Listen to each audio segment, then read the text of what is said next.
सभी कैसे हैं। आपका अपना ही चैनल दृष्टि ऑनलाइन क्लासेस में आप सभी का स्वागत है। फ्रेंड्स, आज हम लोग अभाज्य गुणनखंड विधि से HCF और LCM निकालना सीखेंगे। इससे पहले हम लोग जानेंगे कि अभाज्य संख्या क्या है, अभाज्य गुणनखंड क्या होता है। उसके बाद हम लोग HCF और LCM जानेंगे। तो अभाज्य संख्या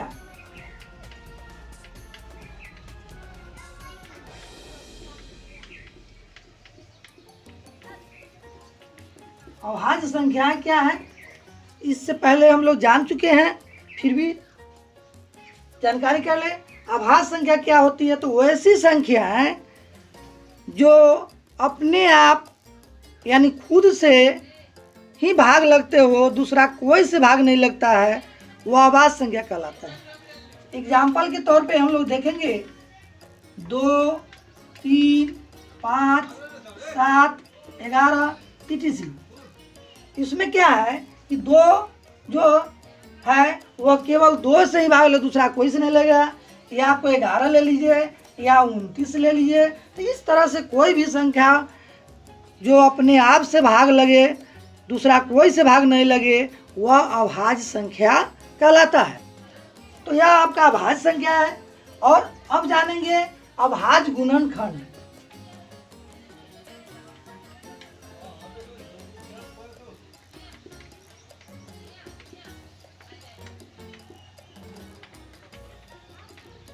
अभाज्य गुणनखंड क्या है, तो अभाज्य गुणनखंड क्या है कि वैसे प्रक्रिया जिसमें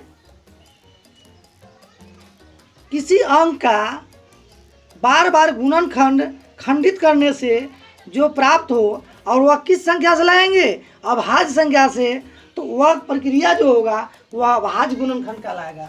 जैसे एग्जाम्पल के तौर पे देखें, 12 है तो यहाँ 2 से लगाएंगे। अब यहाँ 4 से नहीं लगाएंगे क्योंकि 4 जो है वह अभाज्य संख्या नहीं, भाज्य संख्या है। यहाँ हर हाल में अभाज्य गुणनखंड करने में हमेशा ध्यान रखना है कि हर हाल में अभाज्य संख्या से ही खंड करना है, भाज्य संख्या से नहीं। तो अभाज्य संख्या यहाँ 12 में 2 से भाग करेंगे तो 6 प्राप्त हुआ।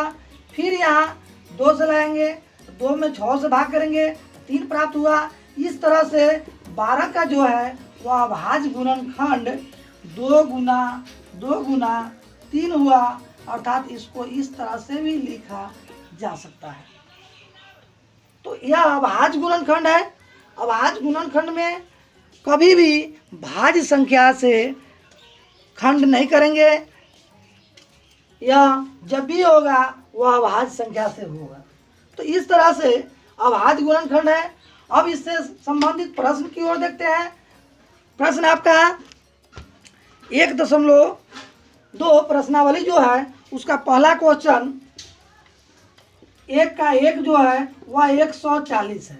अब 140 को हम लोग अभाज्य गुणनखंड करते हैं तो देखते हैं। अब यहाँ पर सबसे कम अभाज्य संख्या क्या है, 2 से लगाएंगे तो 2 से लगाएंगे 7 दूना 14 यानी 0 70।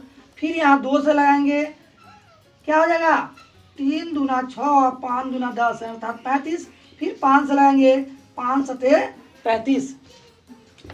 तो इस तरह से 140 का अभाज्य गुणनखंड जब करेंगे तो 2 गुना 2 गुना 5 गुना 7, यानी इसको इस तरह से भी लिखा जा सकता है कि 2 पर पावर 2 गुना 5 गुना 7। यही तो आपका आंसर प्राप्त हुआ। तो इस तरह से आप अभाज्य गुणनखंड निकाल सकते हैं। इससे इस टाइप से कोई भी अंक आपको दिया हुआ रहे, यदि वहाँ लिखता है कि अभाज्य गुणनखंड करे, तो इस तरह से आप अभाज्य गुणनखंड करेंगे। अब इसके अगले प्रश्न को चलते हैं। इसका अगला प्रश्न है अभाज्य गुणनखंड विधि से HCF और LCM निकालना। तो HCF के बारे में जान लेते हैं। इससे पहले भी बता चुके हैं HCF क्या होता है। तो HCF क्या होता है, हाईएस्ट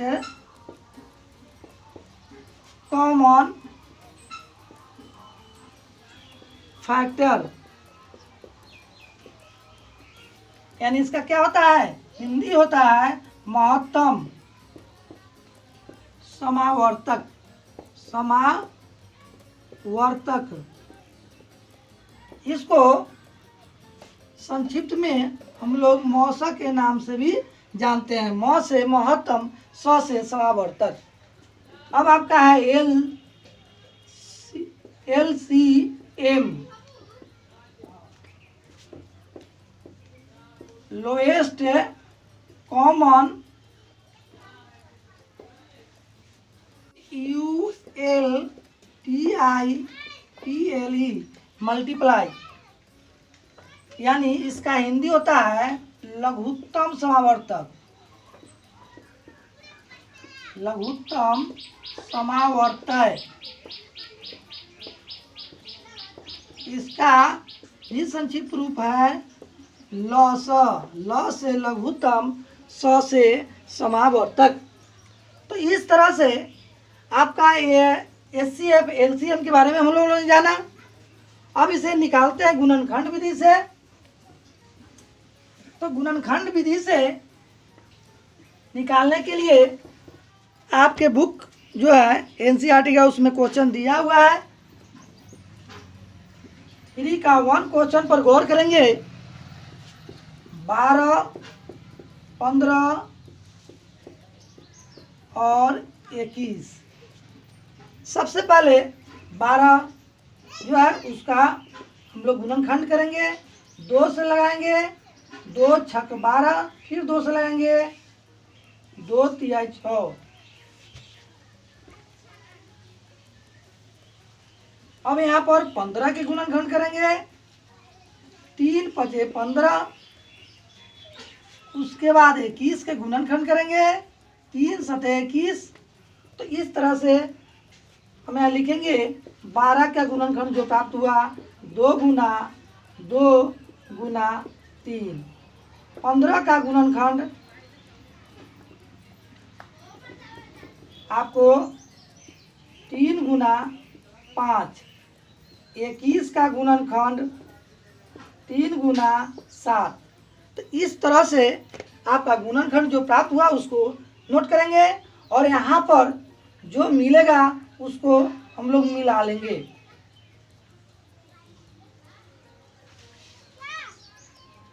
यह तीनों गुणनखंड में देख रहे हैं, 3 जो है वह तीनों गुणनखंड में शामिल है।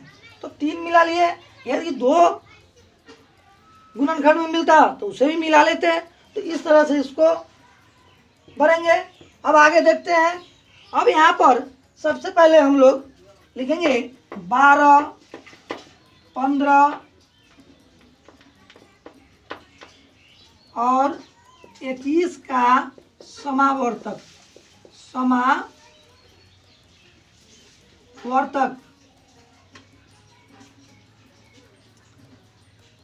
अब यहाँ आप कहेंगे कि समावर्तक क्या होता है।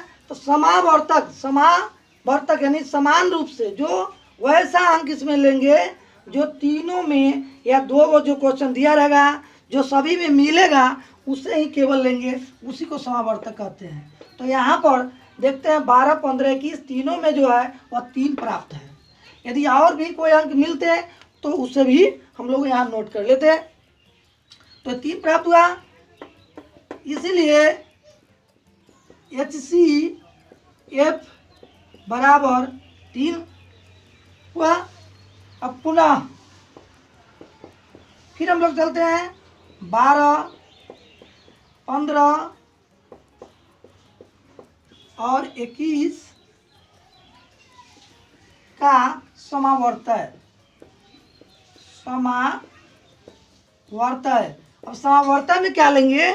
तो समावर्तक के मतलब होता है कि जो दिया हुआ क्वेश्चन उसमें मिलने वाले और न मिलने वाले सभी को लेते हैं। तो में मिल रहा है और न मिल रहा है उसको भी लेंगे।